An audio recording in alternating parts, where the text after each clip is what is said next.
நாம் பாவங்களுக்கு செத்து நீதிக்கு பிழைத்திருக்கும்படிக்கு அவர் தாமே தமது சரீரத்திலே நமது பாவங்களை சிலுவையின் மேல் சுமந்தார்.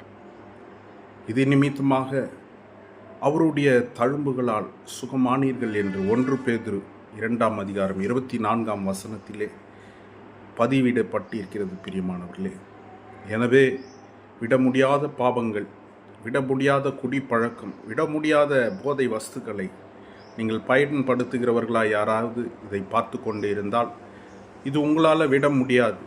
ஏனென்றால் நீங்கள் ஒரு அடிமையாகிவிட்டீர்கள், பாவத்திற்கு அடிமையாகிவிட்டீர்கள். நீங்கள் திருந்தணும், நல்லவனாக வாழணும் என்று ஆசை இருக்கிறது.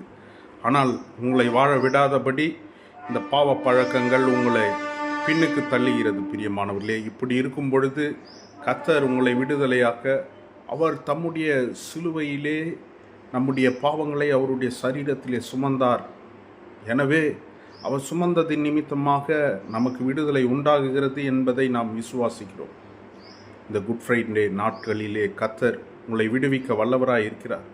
எப்படிப்பட்ட பாவ பழக்கமாக இருந்தாலும் சரி, உங்களுக்கு ஒரு ஞானம் வேண்டும். அதாவது என்னென்னா, நான் இந்த பாவத்தை விட்டுவிட வேண்டும், நான் விட்டுவிடு நன்றாய் வாழ விரும்புகிறேன், நல்ல மனிதனாய் வாழ விரும்புகிறேன் என்று நீங்கள் தீர்மானம் எடுக்கும் பொழுது, ஜெபிக்கும் பொழுது கர்த்தர் உங்களுக்கு கிருபை பாராட்டி அந்த பாவத்திலிருந்து விடுதலை செய்கிறார்.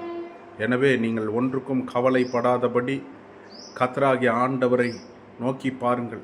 முழங்கால் படியிட்டு, கர்த்தாவே, என்னுடைய பாவத்திலிருந்து என்னை விடுவியும் ஆண்டவரே, எனக்கு ஒரு நல்ல வாழ்க்கை தாருங்க ஆண்டவரே என்று நீங்கள் ஜெபிக்கும் பொழுது கர்த்தர் உங்களுடைய பாவத்திலிருந்து விடுதலை செய்வதற்கான கிருபைகளை அளிக்கிறார். நீங்களே ஒரு நாள் அந்த பாவத்தின் மீது வெறுப்புண்டு அந்த பாவத்தை விட்டுவிட கர்த்தர் உங்களுக்கு உதவி செய்வாராக. நான் ஜெபிக்கிறேன். பிதாவாகிய தேவனே, குமாரனாகிய இயேசு கிறிஸ்துவை பரிசுத்த ஆவியானவரே, அப்பா, எங்களுடைய பாவங்களுக்காய் நீர் உம்முடைய சரீரத்திலே எங்கள் பாவங்களை சுமந்து சிலுவையிலே மரித்தீர் ஆண்டவரே. ஸ்தோத்திரம். இது நிமித்தமாக எங்களுக்கு ரட்சிப்பு உண்டாயிருக்கிறது, நீதிமானாக்கப்பட்டிருக்கிறோம் ஆண்டவரே. ஸ்தோத்திரம். எங்கள் பாவம் எங்களுடைய நீதியை அழுக்கான கந்தையாக இருக்கிறது என்று வேதம் சொல்லுகிறது. எனவே யாரெல்லாம் பாவத்தில் இருக்கிறார்களோ அவர்களை விடுதலையாக்குவீராக. இயேசுவின் நாமத்தினால் ஜெபிக்கிறேன் நல்ல பிதாவே, ஆமென்.